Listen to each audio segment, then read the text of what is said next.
Hello everyone, good morning. Radhe Radhe. कैसे हैं आप सब? मैं कर रही हूँ घर की साफ़ सफाई, क्योंकि घर में आज छुट्टी है तो मैं थोड़ा लेट से उठी थी और लेट की उठने की वजह से सारा मामला गड़बड़ हो गया। तो सबसे पहले मैंने कहा लाओ पहले कर लेते झाड़ू पोछा, क्योंकि आज हल्की हल्की सी धूप भी है। तो मैं एक दिन पोछा लगाती हूँ, एक दिन नहीं लगाती हूँ, क्योंकि घर में छोटी अनाया है ना, तो बहुत मतलब पूरे घर में नाचती रहती, तो रूम भी जल्दी सूखता नहीं है। तो आज धूप हुई थी, मैंने कहा लाओ कर लेते हैं। और ये बालकनी है, इसको तो मुझे डेली ही धोना पड़ता है, बहुत गंदी हो जाती है, क्योंकि इधर बाथरूम है तो दिन भर आना जाना बाथरूम से लगा रहता है। तो ये जगह मेरी सबसे ज़्यादा मतलब गंदी होती है। तो चाहे सर्दी हो या कुछ भी हो, मुझे ये जगह को डेली धोकर वाइपर करना ही पड़ता है।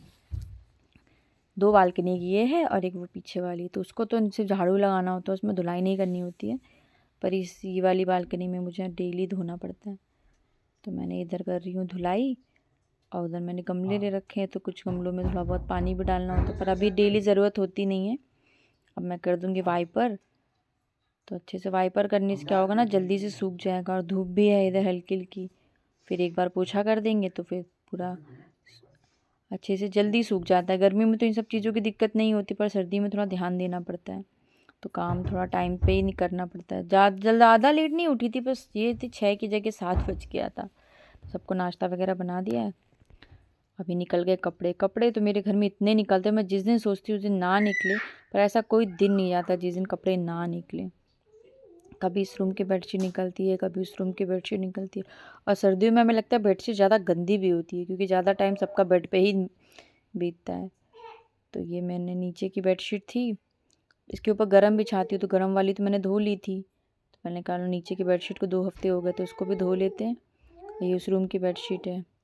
अब दोपहर रात के खाने के लिए मैंने कल और तैयारी कर लेते, दोपहर का भी खाना पीना हो गया है। तो थोड़ा टाइम था, मैंने ले ली थी सोया मेथी, क्योंकि रात में बनानी है सोया मेथी की सब्ज़ी, तो उसको काटने में बहुत टाइम लगता है। और अनाया भी थोड़ा खेल रही थी, तो मैं जब तक वो खेलती है या सोती है तो मैं सही सारे काम निपटा लेती हूँ। अभी सबसे बड़ा काम कपड़े धोना और धो के लाना। क्या आज मुझे थोड़ा जाना था मार्केट, सब्जी राशन वगैरह लेने। मैंने कहा जल्दी जल्दी काम निपटा लेते हैं। वो अनाया पे डिपेंड करता है, अगर अनाया सोएंगी तो जाऊंगी, नहीं सोएगी तो नहीं जा पाऊंगी।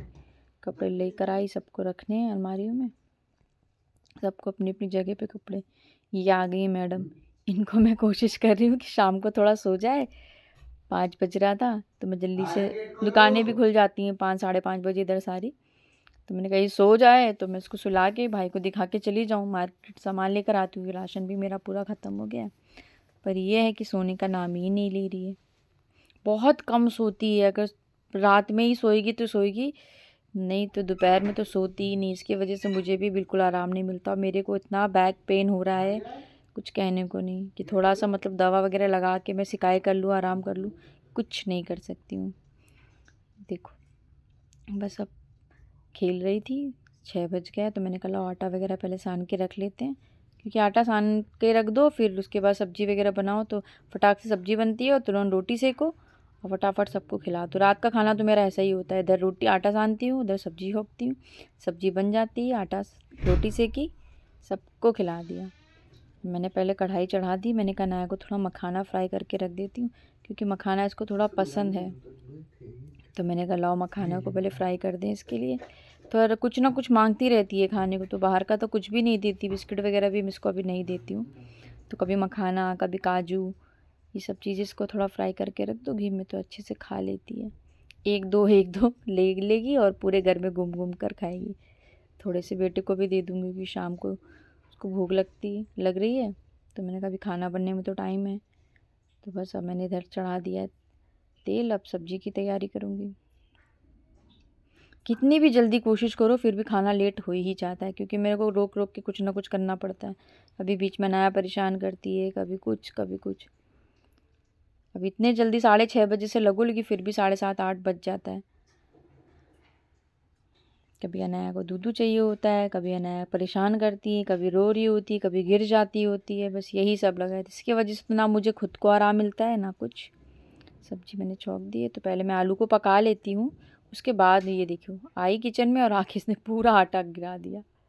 ऐसे ही करती, सूखे आटे को मैं अलग रखती हूँ ना, अब इसमें नमक और हल्दी डाल के इसको ढक के रख देंगे। जब आलू हमारा आधा पक जाता है तब मैं इसमें सोया मेथी अपनी मिलाती हूँ। इससे सोया मेथी बहुत अच्छे से मतलब अलग अलग दिखती है और मतलब खाने में टेस्टी लगती है। ना एक साथ आलू और सोया मेथी बनाऊँ ना, मुझे उसका टेस्ट अच्छा नहीं लगता। मैं थोड़ा सा हल्दी डाल दी ताकि थोड़ी सब्जी में कलर दिखी। तो ये हमारा आलू हो गया है। अब इसमें हम डाल देंगे सोया मेथी अपनी और उसको बिल्कुल धीमी आंच में पकने देंगे, क्योंकि आलू तो पक ही चुका है और अभी के आलू थोड़ा पकती भी लेट में है। तो मैं इसको ज़्यादातर नॉर्मल उसको पहले आलू को ही पका के हटाती हूँ। तो ये देखिए ढक दिया है। बस अब इस स्टेज पर आकर आलू सोया मेथी को हम बिल्कुल सूखा पकाएंगे, मतलब धीमे धीमे करके। मैंने कल लाओ शकरकंद ली थी, मैंने कहा अनाया के लिए कि अनाया खाएगी, पर उसने तो खाया ही नहीं बॉईल करके। तो मैंने कहा लाओ इसका मैं बनाती हूँ बढ़िया सी खीर, जो मुझे बहुत पसंद है, शकरकंद की खीर। तो मैंने ड्राई फ्रूट्स थे थोड़े, मैंने कहा वो भी काट लेते हैं। ज़्यादा कुछ नहीं डालती, बस काजू डालती हूँ और थोड़े से ये बादाम और किशमिश। गरी वरी मेरे घर में पसंद नहीं है किसी को। तो आप भी देखिए मैं कैसे बनाती हूँ, बहुत टेस्टी लगती है। आप भी बनाइए और सर्दी में ये सब चीज़ें बनाकर खाइए, क्योंकि ये सब सीज़न के ही सब्जियां हैं जो मिल पाती हैं, शकरकंद वगैरह। तो मैंने कढ़ाई चढ़ा दी, इसमें डालेंगे 1 चम्मच घी। मैंने आधा किलो ली थी। मैंने कहा मेरे को ये था कि अनाया को मैं बॉईल करके खिलाऊंगी, पर उसने खाया ही नहीं। जम गया है घी, निकलता ही नहीं है। बस ये है इलायची, जो मैंने कूट के डाल दिया है। पाउडर वगैरह नहीं डालती हूँ मैं, मुझे इसका टेस्ट ज़्यादा अच्छा आता है।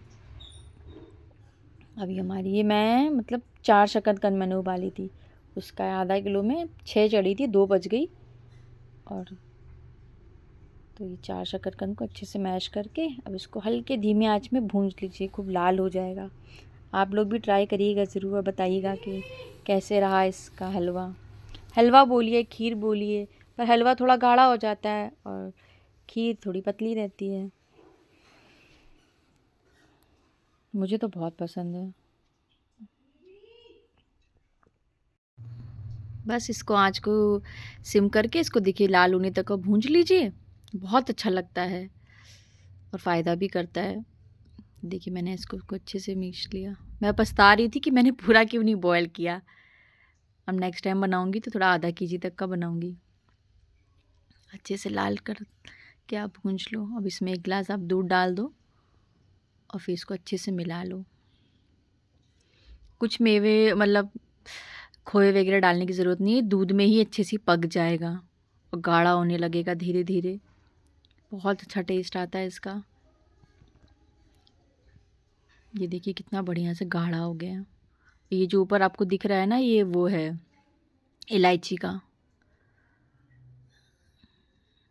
और मेरी बेटी का सबसे चीज़ क्या थी, ऐसे नहीं खाया और मैंने इसको खीर बना के मतलब ये दिया, बहुत अच्छे से उसने पसंद किया और अच्छे से खा भी लिया। मैं चलो अपने शक्कर डाल दीजिए, ज़्यादा मत डालिएगा क्योंकि शकरकंद तो होती ही है मीठी। तो आप अपने हिसाब से देख लीजिएगा कि आपको कैसा डालना है। तो मैं भी ज़्यादा नहीं डालूँगी क्योंकि अनाया को भी मैं ट्राई करूँगी। तो बाद में इसको खिलाया बनाने के बाद, बहुत अच्छा लगा। मेरे हस्बैंड नहीं खाते तो उन्होंने भी खाया, उनको भी बहुत पसंद आया। मैं चलो कोई चीज़ थोड़ी बनाओ तो लोगों को पसंद भी आती है और अच्छी भी बन जाती है। इन्होंने खाया, मैंने खाया, बेटे ने खाया, सब ने खाया। ये देखिए मेरी 3 शकरकंद बच भी गई थी। आधा केजी में 5 या 7 शायद चढ़ा था। मैं बना लूँगी फटाफट रोटी और सबको खिला दूँगी। उसके बाद मुझे करनी है किचन साफ़। मेरी तबीयत इतनी ज़्यादा ख़राब है, पता नहीं क्या हो गया, मेरे शोल्डर और बैक में इतना पेन हो रहा है कि ना मैं उसकी सिकाई कर पा रही हूँ, ना मैं अपनी एक्सरसाइज कर पा रही हूँ। किस तरह घर का काम करती हूँ ना, कभी कभी तो बहुत रोना आता है कि कोई भी नहीं है हेल्प के लिए, इस घर का सारा काम करना पड़ता है। काम सारा हो गया है, मैं मैडम को सुलाने की कोशिश कर रही हूँ पर नहीं सो रही है वो टीवी देख रही है और डांस कर रही है। और इस टाइम 11 बज रहा है। ये देखिए 11:20 हो गया। अब जाके अनाया सोई हैं। अभी मैं आपको दिखाती हूँ, अनाया देखिए सो रही हैं। ये देखिए सोचिए मैं सुबह 6 बजे से जगती हूँ, रात के 11:30 बजे। Okay friends, bye bye, good night.